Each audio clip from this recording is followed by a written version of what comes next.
Ya están en vivo. Ok.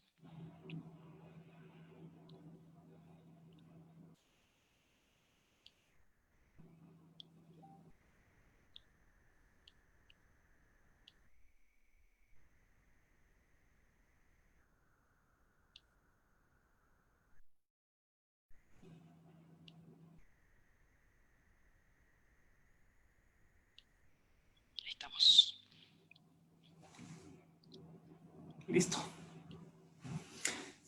Bueno, buenas tardes a todos los colegas que están acompañándonos en esta hora. Buen provecho.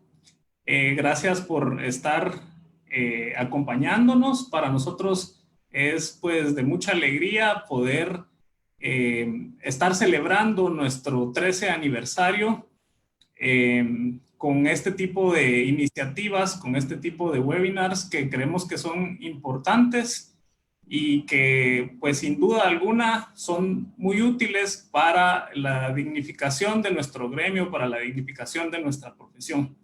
Mi nombre es Diego Alejandro Palacios, pertenezco a la Comisión de Defensa Gremial y en esta tarde me siento muy honrado de poder contar con una invitada de lujo, que es María Celeste Airaldi.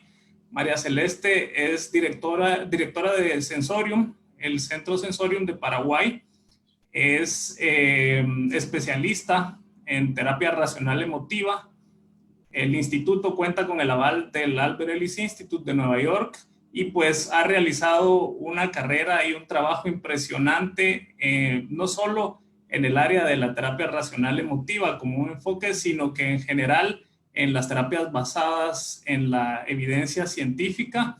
Y pues hoy nos honra con su participación en este webinar y para mí es verdaderamente un gran gusto, María Celeste, un placer poder tener una invitada de lujo en esta tarde como lo eres tú, y gracias por estarnos acompañando en este día que estamos celebrando el 13 aniversario de nuestro Colegio de Psicólogos. Así que sin más preámbulo, yo les voy a dejar con María Celeste para que podamos escuchar este webinar. Por favor, aprovechenlo al máximo, aprovechen el conocimiento y la experiencia de María Celeste también para poder escuchar lo que ella trae preparado para nosotros hoy. Así que un abrazo para todos, colegas, que Dios les bendiga y que viva nuestro Colegio de Psicólogos. Hola Diego, muchísimas gracias por esta invitación. La verdad que me siento sumamente honrada y qué privilegio haber sido invitada no solo para esta actividad, sino el día del aniversario, del 13 aniversario del Colegio de Psicólogos de Guatemala. Así que muchísimas felicidades a los colegas guatemaltecos. Hoy vamos a hablar de un tema que no solo me apasiona, y estábamos conversando acá backstage con Diego de la necesidad que hace en nuestra región, porque no es solamente una cuestión o de Guatemala o de Paraguay, sino que es algo bastante común en América Latina, que tiene que ver un poco con la proliferación de terapias alternativas o de pseudoterapias en nuestro gremio profesional. Entonces, es sumamente importante que podamos discutir, hablar de estas cosas. ¿Y por qué les digo debatir, discutir? Porque la idea hoy es, si bien yo les voy a presentar qué es lo que sabemos hoy en cuanto al estatus de las terapias basadas en la evidencia científica, la idea es que esto sea un intercambio. Así que, por favor, hagan sus preguntas, sus comentarios, de modo a que podamos hacerlo más interactivo. Este tema de los webinarios, si no, es todo un desafío hablar acá una hora sola viéndome a mí misma, así que la participación de ustedes es sumamente agradecida también para esto. Así que, bueno, sin más, vamos a empezar a hablar sobre nuestro tema del día. Voy a abrir acá la presentación. Bien, entonces, aquí estamos. Bien, vamos a hablar de pseudociencias y terapias basadas en la evidencia científica en psicoterapia, ¿sí? Bien, como les dijo Diego, mi nombre es María Celeste Airaldi y soy de Paraguay. Bien, entonces, quiero primero que vamos a reflexionar juntos cada uno desde nuestras casas y quiero que piensen en alguien a quienes ustedes quieren mucho, alguien a quien aprecian, alguien que es importante para ustedes. Imaginen que esta persona querida cae enferma y imaginen que tienen que llevarla al hospital y cuando la llevan al hospital el médico les dice, necesitamos una medicación para ella, necesitamos un remedio para esta persona, un tratamiento. Y tengo dos opciones de tratamiento. La persona no puede elegir por sí sola, porque a veces no sabe o no está en condiciones de poder elegir. Y les toca a ustedes elegir qué tratamiento le van a dar. Y el médico les dice, por ejemplo, yo cuando hago este ejercicio de reflexión pienso en mi hija. Yo tengo una hija chiquita de 2 años que no puede elegir qué tratamiento o a qué médico ir y las decisiones recaen sobre nosotros, sobre sus papás. Entonces, ni siquiera pienso en cosas muy graves, pienso en cosas cotidianas de la infancia. Por ejemplo, está con fiebre, una fuerte infección de garganta y el médico me dice, tenemos dos opciones de tratamiento. Tenemos esta, que es amoxicilina, es un antibiótico, ha probado que en la mayoría de las infecciones de garganta es útil, pero también está la opción de hacer un té con hojas de árbol de guayaba y ponerle un poco de limón y miel. Y cuando yo tomé el té de hojas de guayaba, me hizo súper bien. El médico les está dando dos opciones. Una es basada en investigaciones científicas, que no hay en salud física mental, si es que existe tal distinción, esa es otra área de debate, pero en salud no hay ningún tratamiento para ninguna patología que sea 100% efectivo. Lo que sabemos es que para la mayoría de las infecciones de garganta, la amoxicilina funciona. Pero puede tal vez funcionar y el médico le dice que cuando él y su hijo tuvo infección de garganta, este fue un remedio que les funcionó. Podemos probar el, el remedio casero, por decirlo así, o natural. Y puede que tenga algún alivio temporario, pero no significa necesariamente que va a funcionar. Y aparte, ¿qué quiero yo? Yo quiero un remedio para mi hija que haya demostrado que para la mayoría de los chicos en esta condición funciona, o yo quiero un remedio que el médico haya dicho que a él le encanta y que a él le hace súper bien, basado en los criterios personales del médico. Entonces, cuando uno extrapola esta comparación al ámbito de la salud o de la medicina, parecería como bastante obvio que no hay mucha duda sobre qué elegir. Pero cuando extrapolamos esto al área de la salud mental, se nos hace mucho más difícil. No tenemos claro, o parecería que no tenemos claro a nivel general, cuáles son los tratamientos que funcionan y cuáles no. Y creemos que la psicología, si nos está viendo alguien que haya cursado algún curso conmigo, haya sido alumno mío en algún momento, va a escuchar mi famosa frase que es la creencia de que la psicología es todología. Esta creencia de que la psicología como una cosa macro es capaz de resolver todos los problemas de todas las personas, de todas las edades, en todos los lugares del mundo. Y si fuera así, como mínimo los psicólogos dominaríamos el mundo y no, definitivamente no es lo que está sucediendo, ¿sí? Entonces, tenemos que empezar a hablar de eficacia, de resultados en psicoterapia. Y cuando hablamos de eso, tenemos que hablar con base en información clara y objetiva. Y esa es la idea de nuestra conversación hoy. Entonces, tenemos que diferenciar primero qué son las pseudociencias, qué son las terapias alternativas. Cuando hablamos de pseudociencias, hablamos de afirmaciones, porque se vende como, o sea, no está en tela de juicio, o sea, se vende como una afirmación, una creencia, una práctica que se presenta de forma incorrecta como científica, por eso es pseudociencia, parece ciencia, pero no es, simula ser una ciencia, no tiene resultados basados en un método científico, en una metodología científica válida, no ha sido lo que propone que si yo hago esto, me voy a tener este resultado. Esas son las proposiciones de las pseudociencias, de las pseudoterapias.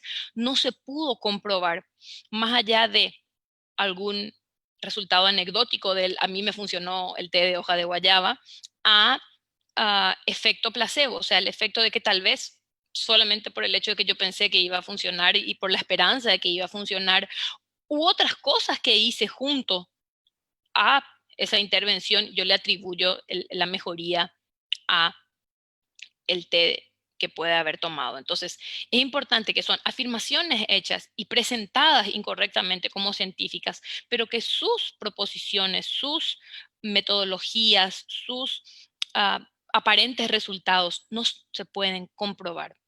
Y una de las características de las pseudociencias o del discurso pseudocientífico, y creo que parte del problema actual tiene que ver con que estamos en la era de la hiperinformación, como nunca tenemos literalmente información en la palma de la mano, entonces uno puede estar todo el tiempo leyendo y buscando si quiere, y no siempre tenemos el criterio para poder decir, ok, esto es científico o esto no.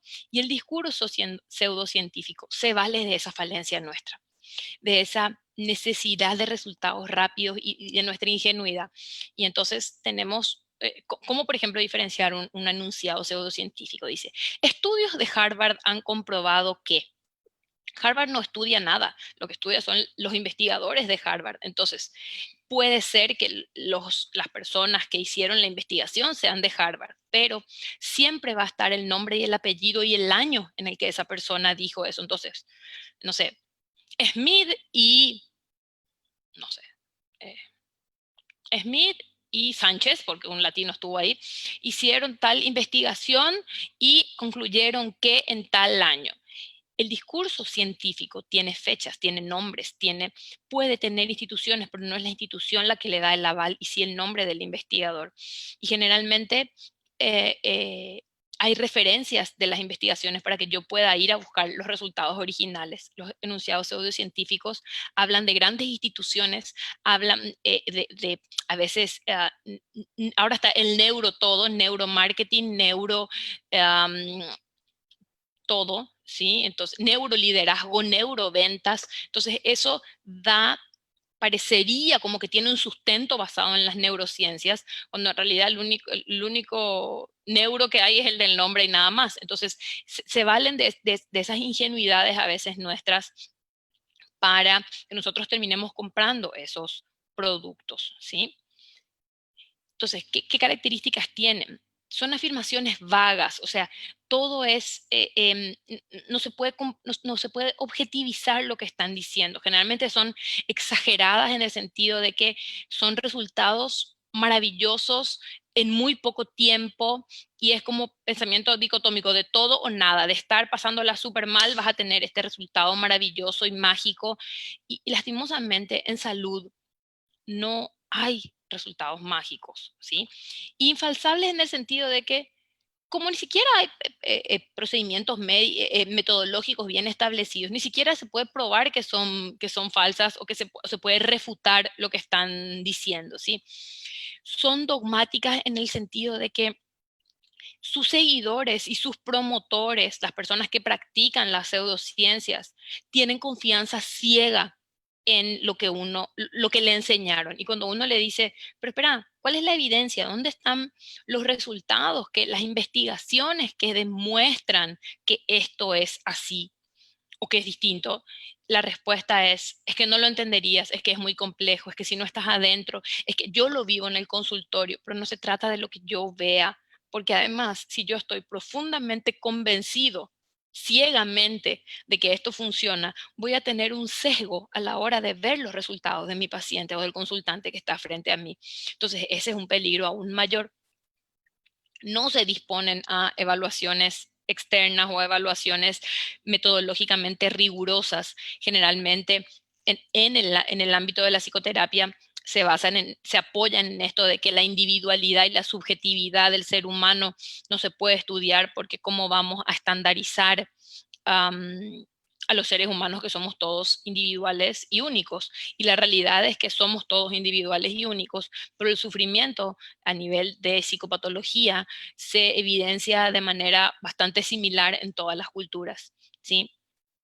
Y no hay procedimientos para desarrollar teorías de forma que estas teorías se puedan llevar a estudios sistemáticos o a procedimientos metodológicamente rigurosos, ¿sí? Por otro lado, tenemos las terapias alternativas. Ya por el nombre ya nos damos cuenta que son distintas o una opción a lo tradicional. Si desde el nombre ya se separan de, de lo metodológicamente válido, vamos a decir. Y dice que son aquellas terapias que afirman tener poderes sanadores, poderes de cura, mejores inclusive a veces que las terapias que han sido comprobadas, pero que sus resultados no se pudieron comprobar por métodos científicos más allá del efecto placebo, ¿sí? Entonces, básicamente lo que podemos decir es que las terapias alternativas no funcionan por las terapias alternativas en sí, sino que por el poder de la sugestión del ser humano, a veces otros factores externos que pudieron haber hecho que la persona mejorara, pero no hubiera mejorado igual si no si no hubiera pasado por esa terapia alternativa, ¿sí? Entonces, esto es importante porque piensen en las personas que llegan al consultorio, ¿sí? Las personas están en distintos niveles de sufrimiento, muchas veces con problemas crónicos por distintas cuestiones se posterga la ida a apoyo en salud mental. Si a esto le suman el gasto en tiempo y en dinero que implica caer en manos de prácticas no científicas, cuando estas personas llegan a nosotros, llegan desesperanzadas, con un cuadro empeorado, crónicamente afectadas, lo cual hace nuestro trabajo muchas veces más difícil y por sobre todo terminamos todos en la misma bolsa creyendo que vienen estas frases de yo no creo en la psicología, por ejemplo, o en la psicoterapia, como si fuese que la psicoterapia es una cuestión de fe en la que se cree o no se cree. La psicoterapia basada en evidencia científica es independiente de lo que uno crea o no crea que funciona. Y ahí es donde tenemos que trabajar. Y creo que gran parte es una mea culpa nuestra como gremio, el no hablar más de este tipo de cosas para que los usuarios el día que empiecen tengan su primera crisis de pánico o hayan pasado por un evento traumático o estén dándose cuenta que no están pudiendo controlar la ansiedad o que podrían estar deprimiéndose, no tengan que deambular y postergar su bienestar, sino que sepan ya de entrada a qué tipo de profesionales acudir según distintos tipos de problemáticas que presenten. Pero si nosotros no nos encargamos de educarlos en ese sentido, ellos van a terminar siguiendo en este raíz de búsqueda de ayuda y aumentando su malestar, ¿sí? Entonces, acá es donde viene la gran pregunta que es, ¿funcionan de igual manera todas las psicoterapias? Quiero que piensen en el momento, no sé si algunos de los que están viéndonos son estudiantes de psicología también. Los que son colegas, estoy segura que independiente de dónde sean, uh, les pasó esto que les voy a relatar. Estábamos, no sé, tercer o cuarto año de la universidad, empezamos a tener psicología clínica, psicoterapia, esas materias, empezamos a leer el DCM y creemos que todo lo que está en el DCM lo tenemos nosotros en esa etapa. Y le preguntamos al docente de cátedra, profe, ¿usted qué me sugiere? ¿Qué abordaje me sugiere perfeccionar o estudiar cuando salga de la universidad? Y generalmente tenemos dos tipos de respuestas. Una, si el encargado de esa cátedra está dentro de algún movimiento muy dogmático, lo más probable es que venda y promueva, no, mira, yo sigo este tipo de abordaje y esto es lo máximo y esto es lo mejor y me da resultado y no porque se haya demostrado que en general sea el más eficaz. Esa es una opción. Y la otra, que es la que veo que se sucede más, es el docente que dice, mira, vos tenés que experimentar, ver los distintos abordajes que hay y encontrar aquel con el que te sientas más cómodo, el que te convenza más. Eso, queridos colegas, es un error gravísimo. Yo no puedo, volvamos al ejemplo con la medicina, yo no puedo ofrecerle al paciente lo que más me gusta. Yo tengo que ofrecerle al consultante que está frente a mí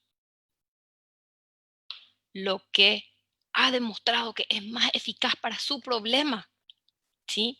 Entonces, me parece sumamente peligroso que desde las universidades nosotros estemos diciendo lo que más te guste. Porque piensen en el médico que les diga, mira, a mí la verdad que lo que más me gusta es la penicilina. Pero para tu caso a lo mejor tal vez sería la amoxicilina, pero a mí me encanta la penicilina, entonces te voy a dar penicilina. No funciona de esa forma, ¿sí? Se supone que recomendamos o sugerimos el tratamiento más eficaz para una determinada patología y de igual forma funciona en psicología y no existe ningún abordaje psicoterapéutico hoy que sea capaz de curar todas las patologías que conocemos, ¿sí? Entonces, ¿qué estudiar? ¿Qué hacer? Bueno, vamos a hablar entonces de qué son las terapias basadas en evidencia, pero primero tenemos que diferenciar tres conceptos que generalmente se usan como sinónimos y no lo son, y son eficacia, eficiencia y efectividad, ¿sí? Eficacia hace referencia a los resultados de las investigaciones en contexto, perdón, de los resultados de psicoterapia en contexto de investigación, ¿sí? En contexto de laboratorio. Entonces, generalmente estas son los estudios preliminares cuando empiezan a aparecer los protocolos de tratamiento y tienen una particularidad.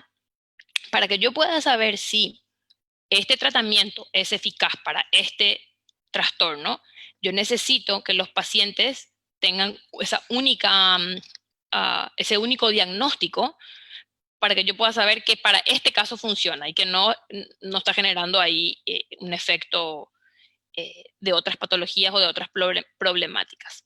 ¿Cuál es el problema? O sea, la eficacia es importante, pero ¿cuál es un problema en esto?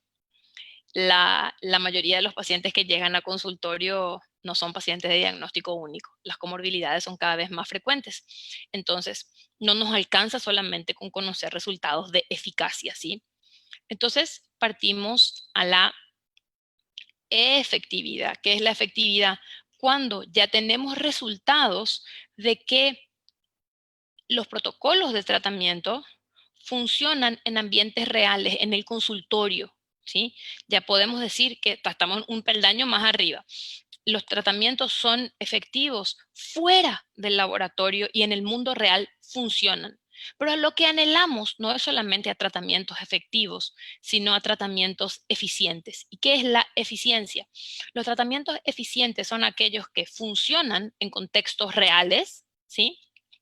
En el consultorio, con pacientes reales, con múltiples comorbilidades, a menor costo y en menor tiempo. Entonces, lo que queremos es hoy llegar a tener mayor cantidad de tratamientos eficientes, ¿sí?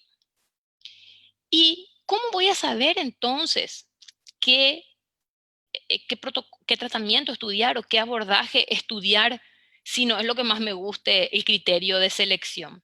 Entonces tenemos que empezar a hablar de terapias basadas en la evidencia científica, ¿sí? Y algo que me es útil es empezar por decir que no son las terapias basadas en la evidencia.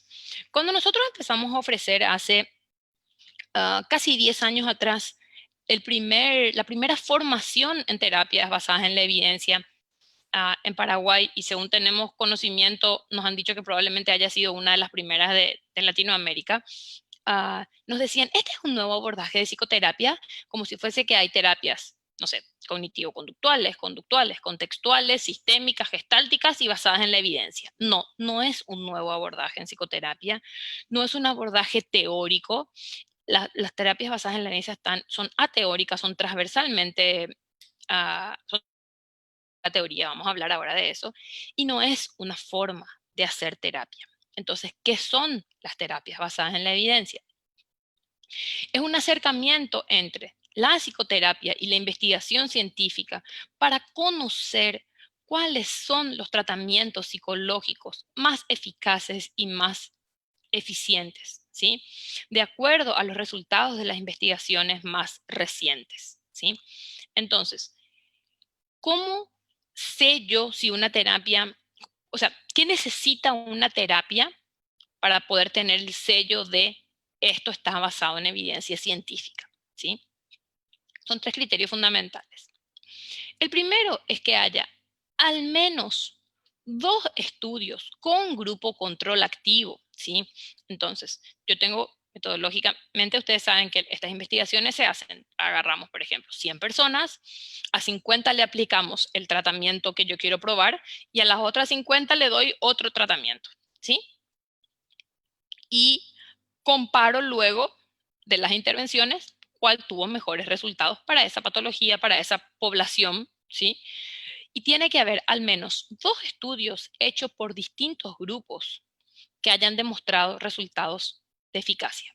¿Por qué de distintos grupos? Porque supongamos que yo cree una nueva terapia, ¿sí? La terapia de las cogniciones latinoamericanas, creo yo esa terapia, ¿sí? Y no puedo solamente mi grupo de investigación, por más que salgan un montón de publicaciones y siempre esté yo en el medio diciendo que mi tratamiento funciona. Tiene que haber alguien de afuera que lo haya probado y que también haya dicho, sí, la terapia que creó Celeste sí funciona, ¿sí? Tiene que tener un manual en el cual se diga, se hizo esto en la primera sesión, esto en la segunda sesión, esto en la tercera sesión, un manual paso a paso para que si yo quiero pueda agarrar ese manual y decir, voy a probar si realmente funciona este tratamiento o si funciona para otra población o si funciona en otro contexto cultural. Y tengo que poder replicarlo tal cual para conocer su eficiencia. Y tiene que tener una muestra claramente identificada. No, tiene que decir a qué edades, condiciones socioeconómicas, raza, etnia, sexo, género, se le administró el tratamiento, porque tal vez el tratamiento puede ser eficaz para adultos, pero no para niños y adolescentes, o puede ser eficaz para... hay algunos tratamientos, por ejemplo, para niños y adolescentes que tienen mejores resultados en nenas que en varones, por ejemplo. Entonces, hay algunas cuestiones que tenemos que tener bien claro a nivel de muestra para que yo tenga certeza de saber en qué población funciona y tal vez no conozco si funcionan las otras poblaciones y a través de ese manual replicable puedo llevarlo a la práctica. ¿Sí? ¿Se entiende esto? Esto un poquito es la parte más tal vez tediosa, pero me parece que es importante que sepamos cómo llegamos a decir esto está basado en evidencia y esto no, ¿sí? Entonces, las terapias basadas en la evidencia tienen 3 grandes componentes, ¿sí? Una evaluación clínica de línea de base, cuando llega este momento de separar los grupos, el grupo de intervención o experimental y el grupo control, se les aplica una medida de evaluación a todos al momento en el que se va a empezar la investigación. Terminada la intervención, o sea, pasaron todas las sesiones correspondientes, se hizo la intervención clínica que está descrita en este manual replicable, se va monitoreando eso y se hace una evaluación post-test, post-intervención, perdón, en la cual yo comparo si mejoró o no mejoró, quedó igual, una mejoría significativa o no. Entonces, acá es donde nosotros decimos si puedo cuantificar objetivamente la mejoría de esas personas, ¿sí? Entonces, las terapias basadas en la evidencia son sometidas a este riguroso control, ¿sí? Entonces, tenemos distintos niveles de evidencia. La mínima evidencia son los estudios de casos únicos y la máxima evidencia ni siquiera son los ensayos de experimentales con grupo control aleatorizado. ¿Qué quiere decir eso? Que por sorteo se asigna. Estas personas van a ir a grupo control, estas personas van a ir a grupo experimental, sino que hay un nivel mayor que son los metaanálisis, que tiene que ver cuando ya tengo muchas investigaciones de estudios experimentales con grupo control aleatorizado, someto a todas esas investigaciones como si fuese una gran muestra. Es un estudio metodológicamente más complejo, pero es como si fuese que tengo una gran muestra y ahí se hace el análisis de las investigaciones previas y eso es lo que el mayor nivel de evidencia que tenemos hoy. A lo que apuntamos es a tener mayor cantidad de resultados basados en metaanálisis. Entonces, cuando ustedes buscan la evidencia de un tratamiento, si encuentran sobre todo informaciones vinculadas a metaanálisis, tengan certeza de que esa información es sumamente válida, sumamente importante, ¿sí? Y verídica hasta el momento. Entonces, las psicoterapias basadas en la evidencia, según la APA, la American Psychological Association, fue la primera que en el año 98 forma, en realidad en el año 92, forma el grupo de trabajo de fuerza, lo que ellos llaman la fuerza tarea de terapias basadas en la evidencia, y empiezan a establecer los criterios para determinar si el tratamiento funciona o no funciona. Y se someten a una serie de evaluaciones los tratamientos. Esta fuerza de trabajo estaba dirigida por Elizabeth Chambliss en el 98, cuando sale la primera lista de terapias basadas en la evidencia científica, y dicen que hay 3 categorías de tratamiento. La que llamamos tratamiento eficaz, que para la APA es el mayor nivel de, de evidencia, ¿sí? Dice que hay mucha evidencia a favor y que este tratamiento, si un tratamiento dice, este tratamiento es eficaz, quiere decir que funciona más que el placebo y funciona más que otros tratamientos que prometen curar el mismo problema, ¿sí? Los tratamientos probablemente eficaz, tenemos bastante evidencia a favor, pero hay al menos un estudio intergrupo o muchos estudios del mismo grupo de investigación dicen que funciona. Entonces, por eso todavía se considera probablemente eficaz. Falta que alguien de afuera, con una mirada más objetiva, lo someta a prueba.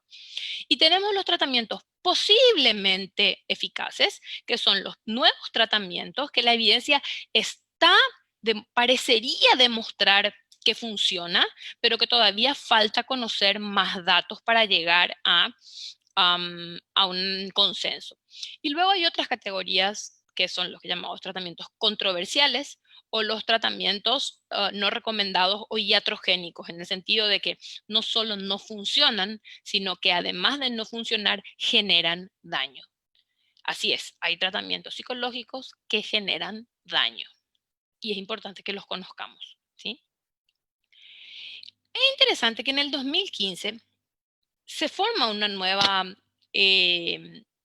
fuerza de trabajo dirigida por el equipo de Tolin y dicen, ok, nuestros estudios, nuestros criterios del 98 están un poquito viejos, tenemos que revisar, hoy tenemos un bagaje de información muy rico en cuanto a qué funciona y qué no funciona, vamos a, ahora que sabemos que los estudios basados en metaanálisis o llamados de revisiones sistemáticas son los de mayor estatus científico, enfoquémonos en mayor evidencia basada en revisiones sistemáticas. Y aparecen los criterios GRADE, que tiene que ver con recomendaciones de evaluación y desarrollo de acuerdo a revisiones sistemáticas. Y en este sentido, dicen que hay 3 categorías. Muy fuerte recomendación. Bueno, ahora vamos a ver primero cada uno de esos criterios. Entonces, los de muy fuerte recomendación son los que hay. Evidencia de alta calidad en el sentido de que varios metaanálisis han demostrado que el tratamiento funciona para ese trastorno. Recuerden que no existe la todología. Nosotros probamos esta pastillita para este problema, ¿sí? Entonces, este tratamiento para el trastorno de pánico, este tratamiento para la agorafobia, este tratamiento para el trastorno depresivo mayor, no es en general, ¿sí? Hay evidencia fuerte basada en metaanálisis bien hechos de que funciona para esa patología. Otra cuestión que se empezó a estudiar ahora, post intervención, al menos 3 meses después, los resultados se mantienen, porque antes no se medía eso, y se ha demostrado que son efectivos en ambientes de no investigación, o sea, en mundo real, en consultorio.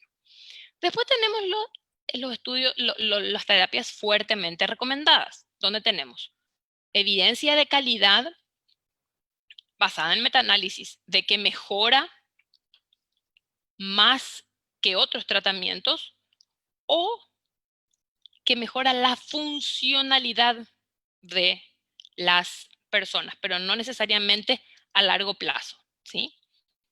Y después tenemos la débil recomendación, que todavía dentro de esta categorización es algo a considerar, que tiene que ver con, hay evidencia de calidad baja, ¿sí? Que demuestra que el tratamiento funciona a nivel de síntomas o de funcionalidad, pero se requiere que haya mayor evidencia estadísticamente relevante, o sea, faltan estudios de tipo de metaanálisis o de revisiones sistemáticas, ¿sí? Que como les decía es el mayor nivel al que queremos apuntar. Por otro lado tenemos esto me parece súper importante contarles. Entonces, no sé si conocen esto. Aquí tienen, esta es la página de la división 12 de la APA, ¿sí? La división 12 es la Sociedad de Psicología Clínica y es donde está la fuerza tarea de terapias basadas en la evidencia. Si ustedes ingresan ahí, está en inglés, pero Google Chrome hoy traduce bastante bien y es útil, ¿sí? Tienen acá, si ingresan ahí, voy a mostrarles acá. No, se me fue mi lápiz acá. Si ustedes ingresan donde dice treatments, tratamientos, les va a aparecer, puede ser, o por trastornos, por ejemplo, pueden buscar. Acá yo busqué depresión. Entonces, y les van a aparecer cuáles son los tratamientos que funcionan, o pueden buscar directamente por tratamiento. Pueden ver, por ejemplo, terapia cognitivo-conductual, terapia activación y compromiso, y ver para qué patologías funciona.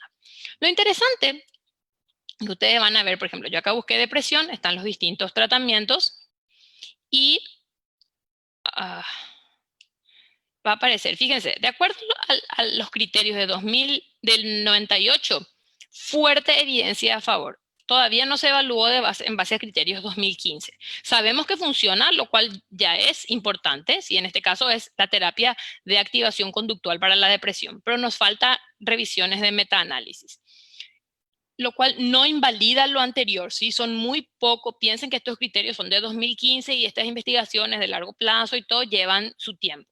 Entonces, no es que está invalidado lo anterior, sino que esto es el futuro de las psicoterapias basadas en la evidencia científica. Y otra cosa que es muy interesante de la División 12 es que tiene un montón de recursos y de materiales que pueden utilizar para aprender más sobre esa terapia, sobre saber dónde estudiar. Inclusive tiene hasta recursos terapéuticos que pueden utilizar en consultorio, ¿sí? Bien. Después está el NICE, que es el Instituto de Excelencia en el Cuidado de Reino Unido, que ellos son un poquito más exigentes que la APA en relación a la eficacia de los tratamientos, y ellos dicen que el nivel 1A, el nivel 1A es el más alto y es el que dice que ya está más parecido a los criterios de Tolling del 2015, si bien el NICE hace tiempo ya que se basa en esto.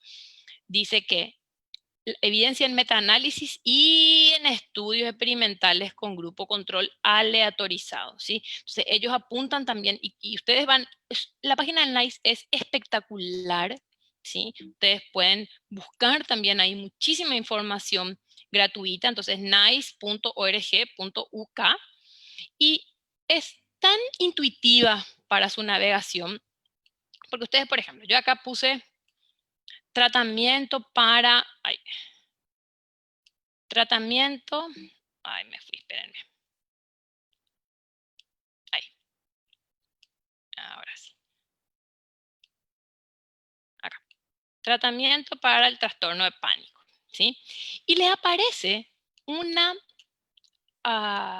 diagrama de flujo en el que ustedes van abriendo ahí las distintas, entonces dice, por ejemplo, tratamiento psicológico, tratamiento medicamentoso, autoayuda, bueno, y como ven acá abre otro diagrama de flujo, bueno, y les va diciendo, esta es la primera elección de tratamiento. Si esto no funciona, pueden hacer esto. Si esto no funciona, pueden hacer esto. Entonces va dando toda la guía basada en evidencia de las buenas prácticas. Y esto, además de que nos da como un literal mapa de qué hacer, sabemos que lo que estamos aplicando es útil y personalmente me ha sido muy práctico de mostrarle a los pacientes y de enseñarles por qué hacemos lo que hacemos. No es porque a mí me guste o porque a mí me convenza tal tratamiento, sino que es lo que las guías internacionales recomiendan para su problemática, ¿sí? Entonces, algunos mitos que tenemos acerca de terapias basadas en la evidencia que como tienen un manual de tratamiento, no permiten innovar o no individualizarlo a las necesidades de la persona que consulta. Esto es absolutamente falso, ¿sí? Porque si ustedes conocieran los protocolos de tratamiento basados en la evidencia, verían que hay muchísimas consideraciones a la hora de considerar a la persona que tenemos enfrente y a sus particularidades, ¿sí? Que no es cierto que contemplen las características de los pacientes. Yo puedo atender en un día 10 pacientes solo con trastorno depresivo mayor, que puede ser que los 10 tengan pérdida de placer y estado de humor aplanado, pero van a tener distintos recursos sociales, distintos recursos personales, distintas capacidades cognitivas y a los 10 le puedo aplicar el mismo tratamiento con esas individualidades. O sea, requiere un entrenamiento el saber cómo hacerlo, pero no es cierto que no lo permitan, ¿sí? No excluyen influencias no específicas, de hecho, al contrario, se considera muchísimo influencias culturales, contextuales, personales, entonces son mucho más abarcativas de lo que se vende. Los resultados son sumamente generalizables, inclusive de forma transcultural. Nosotros ya pasamos el nivel en otros países ya se pasó el nivel de discusión de funciona esto o funciona esto. Hoy la investigación se basa uh, en estudios de componentes, o sea, no solo decir este tratamiento funciona, sino que funciona por esto que se hace, y si le saco esto otro, tal vez funciona igual. Entonces, hoy los estudios están enfocados en los elementos del tratamiento que funciona, porque la discusión sobre qué funciona y qué no funciona ya está gastada en el sentido de que es de público conocimiento cuáles son los tratamientos que funcionan y cuáles no, pero todavía a nosotros en Latinoamérica nos falta hablar más del tema, ¿sí? Uh, la evidencia es lo que demuestra. Hay gente que me dice, ay, pero vos sos fanática de tal terapia. Yo no soy fanática de ninguna terapia, yo soy fanática de lo que funciona. Entonces, si el día de mañana o no te gusta tal terapia, no me gusta, no la practico porque no tiene, yo quiero tener la tranquilidad de que le estoy ofreciendo a la persona que está frente a mí un tratamiento que funciona. Entonces, si el día de mañana, por más que haga mucho tiempo que practico algo y que invertí mucho en ese estudio, si el día de mañana aparece una terapia que sea más eficaz, más eficiente por sobre todo que lo que practicamos hoy, tengan certeza de que yo voy a ser la primera inscripta en el entrenamiento de esa terapia. Entonces, se trata de tener uh, eh, conocimiento de qué funciona y qué no funciona. Una de las grandes, a veces reclamos que le hacen a las terapias basadas en evidencia es que dicen, no, lo que proponen no es real porque el cambio terapéutico es fenomenológico, es individual y no se puede cuantificar. Sí se puede cuantificar porque el comportamiento es la medida observable del malestar de las personas, ¿sí? Entonces, nosotros el comportamiento podemos observar objetivamente que haya tenido cambios y cómo eso impacta en la calidad de vida de la persona. Y entonces existen numerosas formas de evaluar el cambio terapéutico, ¿sí? Entonces, fíjense que en el 94, hace 25 años, Alan Kazdin, que es papá de las terapias basadas en evidencia, ya dijo que había 400 tratamientos psicológicos para adultos y más de 200 para niños. Imagínense 25 años después cómo estará esta lista, pero que solamente una pequeña parte de ellos tenía un fuerte apoyo de evidencia científica, ¿sí? Entonces, es un problema que nosotros, primero porque a veces invertimos en una formación o en un curso que después resulta que no era basado en evidencia. Y segundo, el riesgo que puedo estar cometiendo al someter a un paciente a un tratamiento que puede ser o ineficaz, como mucho, pero que puede llegar a ser dañino para él. Entonces tengo que tener un criterio a la hora de saber qué voy a llevar a mi consultorio y qué voy a poner en práctica. Y esa es la conversación que yo quiero despertar con ustedes, ¿sí? Y no aceptar todo lo que viene en internet de nuevo tratamiento para el TDAH, nuevo. A ver, investiguemos cuáles son sus principios, cuáles son las bases, cuáles son los criterios, cómo surge, dónde surge, cuáles son los principios teóricos y metodológicos sobre los cuales se sustenta. Entonces, de ahí tenemos que empezar y no necesariamente lo nuevo es mejor a mucho de lo que ya tenemos disponible, ¿sí? Entonces, ¿cuáles son las terapias basadas en la evidencia? Como yo le dije, la primera lista ya salió en el 98 y tenía 67 tratamientos para 33 trastornos distintos. De esa lista de 67 tratamientos, 85% de los tratamientos eran cognitivo-conductuales, ¿sí? Hoy, si ustedes ingresan a la lista de la APA, que está, como les dije, disponible en la página de la División 12, van a ver que hay más de 80 tratamientos, en su mayoría de modelo cognitivo-conductual o conductual-contextual, ¿sí? Entonces, parecería que lo que más funciona está dentro de ese espectro. De hecho, las investigaciones demuestran, consideran al modelo cognitivo-conductual o a la terapia cognitivo-conductual entendida como un espectro, ¿sí? Terapias cognitivo-conductuales en plural, no necesariamente protocolo PEC, ¿sí? Al modelo o al abordaje cognitivo-conductual como el estándar de oro en psicoterapia, o sea, la mejor puesta en práctica que tenemos disponible hoy. Mañana no lo sé. Hoy es eso lo que sabemos, ¿sí? Algunos ejemplos de pseudo psicoterapias o de terapias que no han demostrado que funcionen. Y acá puede ser que haya gente que se sorprenda con algún, esta lista es extensísima, puede ser que haya algunos que se sorprendan acá y que digan, ¿cómo si yo practico esto y a mí me funciona, a mis pacientes les funciona? Los criterios anecdóticos no son parámetro para decir que funcionan, ¿sí? Porque no podemos demostrar que hayan funcionado o que el paciente haya mejorado realmente, objetivamente, por la administración de ese tratamiento. Puede haber mejorado por otras cosas que ustedes hicieron en terapia, porque el vínculo terapéutico responde a un efecto bajo, pero tiene un efecto independiente de la modalidad de intervención que se aplique, ¿sí? Y porque la persona puede haber tenido otros cambios también en su vida y por sobre todo por el efecto placebo, por el efecto de sugestión de que estoy haciendo algo para cambiar, ¿sí? Pero no por la intervención en sí. Y acá otra cosa que también es importante, cuando hago este tipo de presentaciones suelo tener bastante ataque de, ¿cómo va a decir eso que no funciona? Entonces está diciendo que yo aplico algo que no funciona. Nada de lo que está acá. eh, Celeste dice funciona o no funciona. Yo no soy la que hace las investigaciones. Yo simplemente recopilo información para socializar, ¿sí?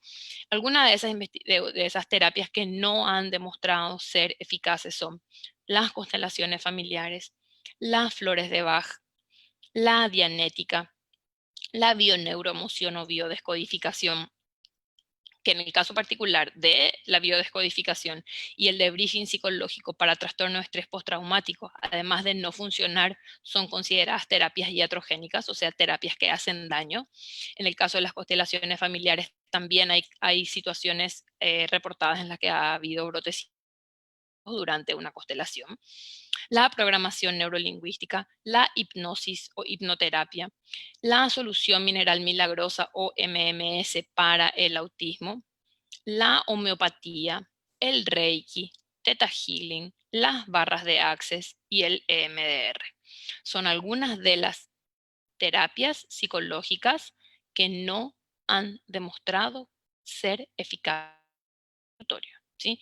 No funcionan por los mecanismos que dicen que funcionan. Pueden generar un efecto placebo en el cual los pacientes que están frente a ustedes mejoren, pero no funcionan por la administración de este tratamiento, ¿sí?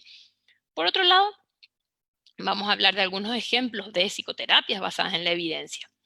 La terapia cognitiva para la depresión, la terapia de exposición prolongada para el trastorno de estrés postraumático, exposición y prevención de respuesta para TOC, tratamiento basado en la familia, en abordaje Maudsley para anorexia, activación conductual para la depresión, terapia de aceptación y compromiso para el dolor crónico, terapia dialéctica conductual para el trastorno límite de la personalidad o borderline, y modelo de psicoeducación para el trastorno bipolar. Como les dije, esta lista incluye más de 80 tratamientos, pero les quise citar acá un poquitito distintos modelos y para distintas patologías, como para que vean qué opciones tenemos. Entonces, la idea es que cuando en la facultad de la universidad les pregunten, profe, ¿qué tratamientos o qué abordaje me recomiendas estudiar?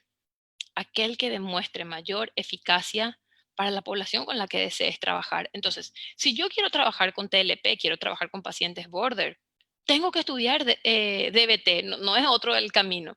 Si yo voy a trabajar con personas vulnerables de zonas de guerra o refugiados, por ejemplo, es probable que haya indicadores de estrés postraumático militares. Entonces, tengo que estudiar terapia de exposición prolongada para el TEPT, ¿sí? Entonces, voy a trabajar en una clínica de alimentación, tratamiento de Maudsley para la anorexia nerviosa o CBT para bulimia nerviosa y trastorno por atracón. Entonces, va a depender de con qué pacientes quiera trabajar yo. Y hay algunas patologías para las cuales tenemos la suerte, inclusive, como por ejemplo la depresión, que tenemos 5 tratamientos para elegir. En eso sí yo me puedo dar el lujo de elegir el que más me guste, porque todos tienen el mismo nivel de eficacia, pero dentro de esa lista reducida, ¿sí? Hay otros tratamientos, hay otros trastornos para los cuales tenemos una opción de tratamiento y ni siquiera, por ejemplo, para el caso de la anorexia, el tratamiento más eficaz ayuda entre un 50 y 60% de los pacientes, porque es un cuadro crónico, un cuadro difícil de tratar de abordaje transdiagnóstico. Entonces, es probable que la mitad de los pacientes no mejore con el tratamiento más eficaz, ¿sí? Entonces, tenemos que conocer también las limitaciones de lo que nosotros aplicamos, de nuestros tratamientos, y no quedarnos con esto de la psicología, es la todología que lo puede todo, porque corremos el riesgo de cometer grandes errores.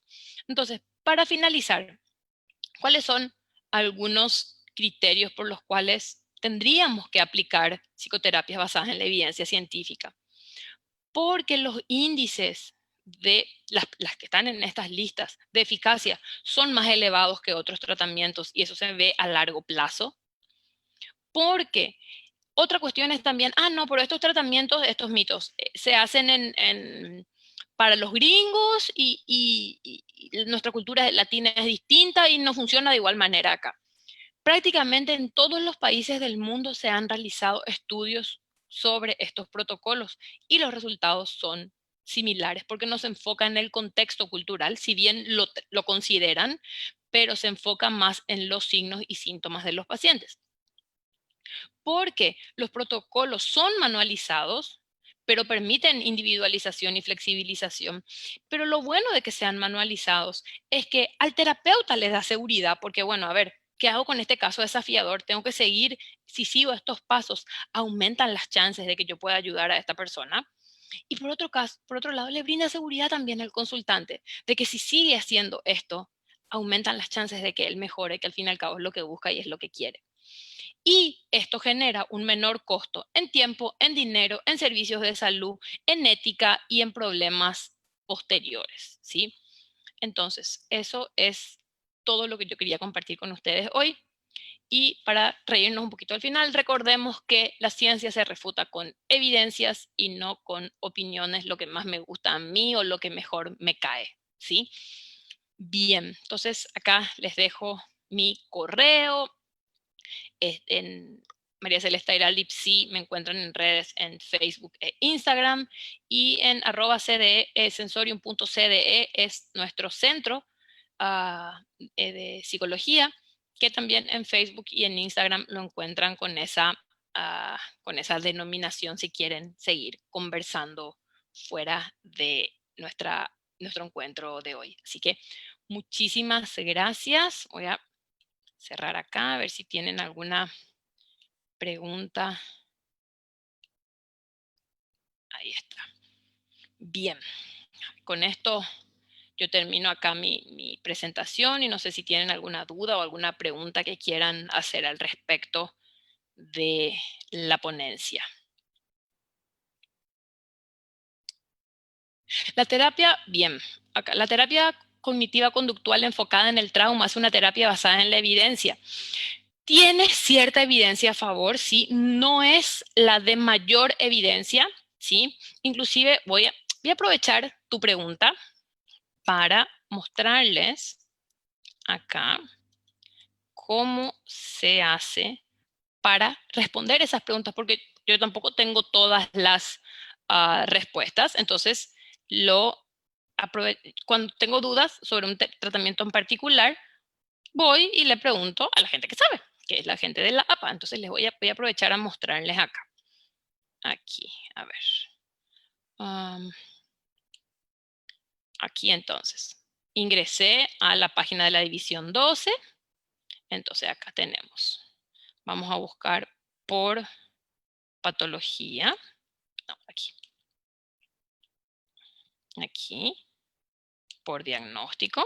Entonces ahí vienen trastorno de estrés postraumático. Y como les decía, el tratamiento que tiene mayor evidencia a favor es el tratamiento de exposición prolongada, ¿sí? Entonces, acá tenemos terapia cognitiva de procesamiento post-trauma, EMDR, terapia de exposición prolongada, terapia centrada en el presente, debriefing. Acá van a decir, pero entonces ¿cómo dijiste que era pseudoterapia y está acá? Pero si ustedes ingresan, van a ver que dice potencialmente dañino y enseña y explica el por qué, ¿sí? Entonces, básicamente hay que ir mirando los distintos criterios que tenemos acá, ¿sí? Pero tiene evidencia, pero no es de la más sólida, ¿sí? No está al nivel de la terapia de exposición prolongada. ¿La programación neurolingüística es una técnica corriente cognitiva? No. La programación neurolingüística, primero, no pretende ser una técnica, sino que pretende hacer un abordaje tanto psicoterapéutico como de comunicación, que por su nombre nos parecería que tiene mucho sustento neurocientífico, pero no es el caso, que se vale de muchas técnicas, pero que no ha demostrado ser eficiente ni para mejorar trastornos mentales, ni para lo que tiene que ver con, también se habla mucho del tema de comunicación y de detección de mentiras en la parte corporal y todo, no ha demostrado ser eficaz para eso. Tiene cierto nivel de eficacia a nivel de intervenciones organizacionales, ¿sí?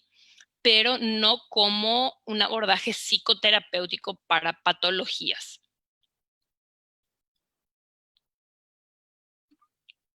Entonces, respondiendo más objetivamente a tu pregunta, no es una técnica de la corriente cognitiva. No sé si tenemos alguna otra pregunta.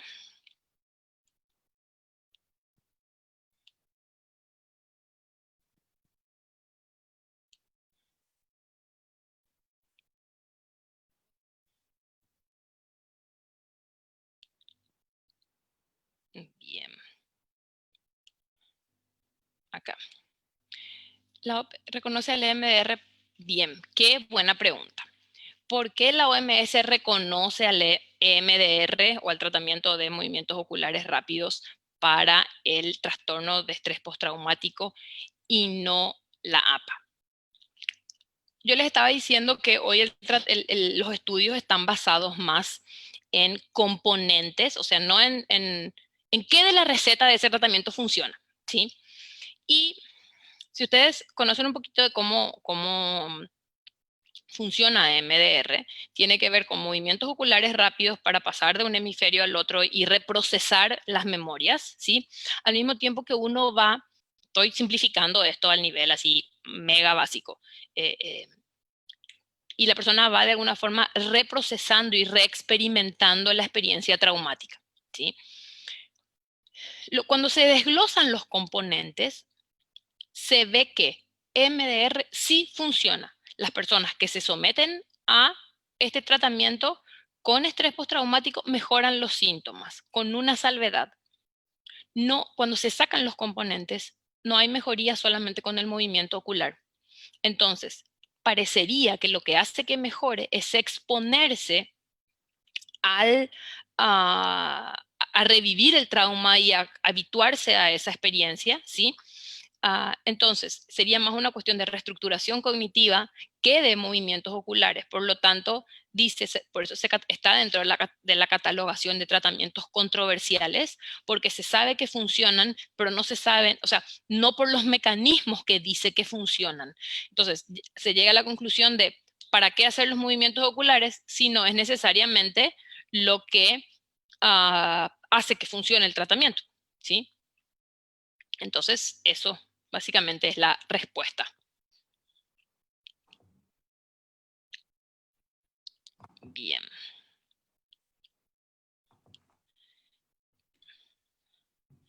Ahí estamos. No sé si hay alguna otra pregunta porque yo no las estoy viendo, a mí me las van pasando nomás. Entonces,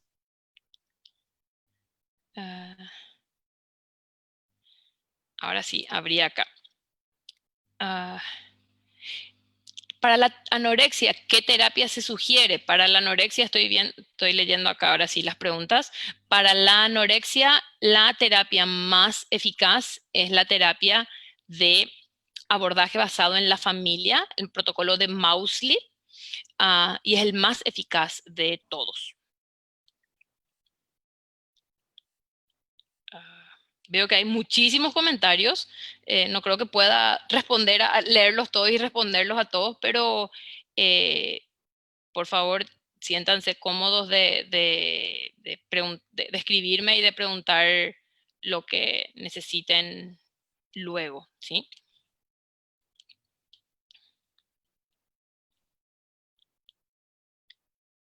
Aquí, no sé si no estoy pudiendo abrir más preguntas acá. Bueno.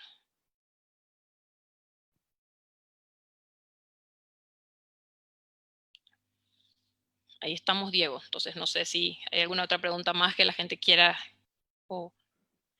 Excelente, gracias, gracias María Celeste, de verdad ha sido enriquecedora a esta hora de poder escuchar todo lo que nos has trasladado, información bastante importante y como hablábamos a un inicio, creo que hablábamos detrás de cámaras, tras bambalinas, antes de que iniciara este webinar, que sin duda alguna es información importante que nosotros los psicólogos, los clínicos, sobre todo quienes amamos la psicoterapia y es nuestro trabajo del día a día, podamos estar familiarizados con todo esto que nos acabas de compartir.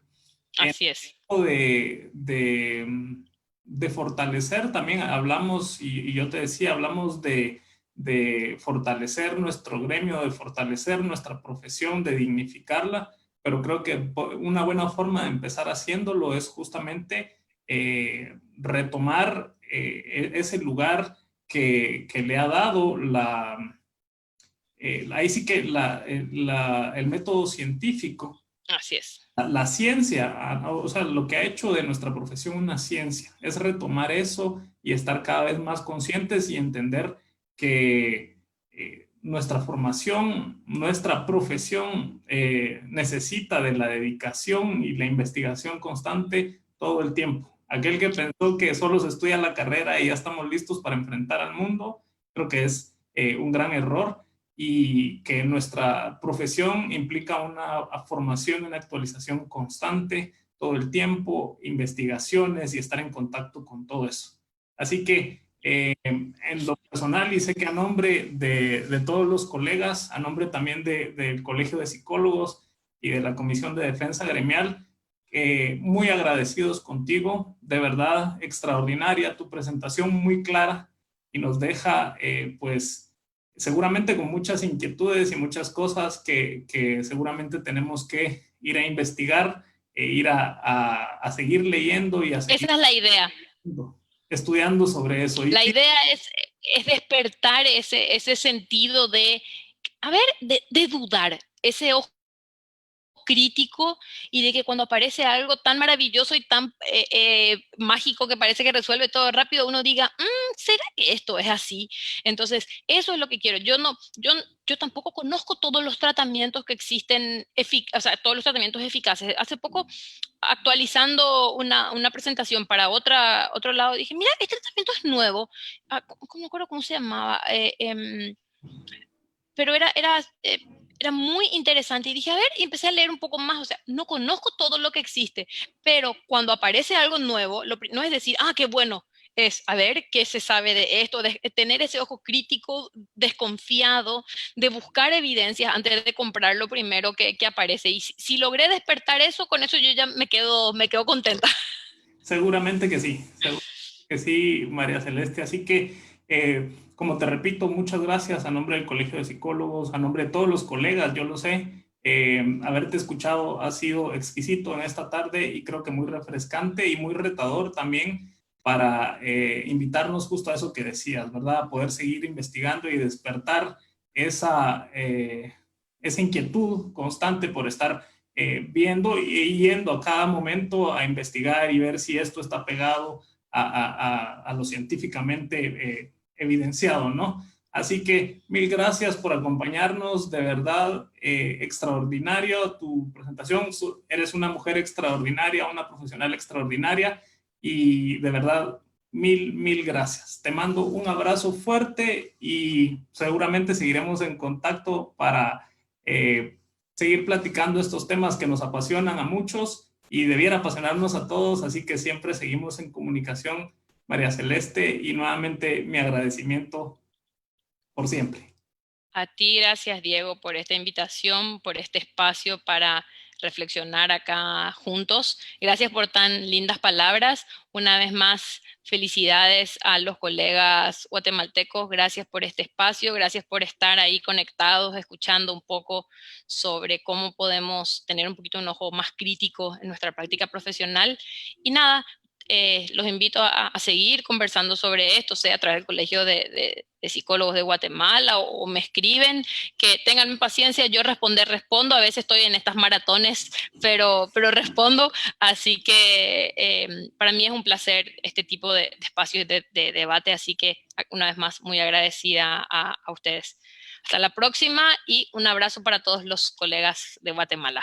Gracias a ti, saludos a todos también por allá y un abrazo fuerte. Feliz Hasta tarde la, a todos los colegas y sigamos viviendo este aniversario de nuestro colegio de la mejor manera. Que Dios les bendiga. hasta la próxima.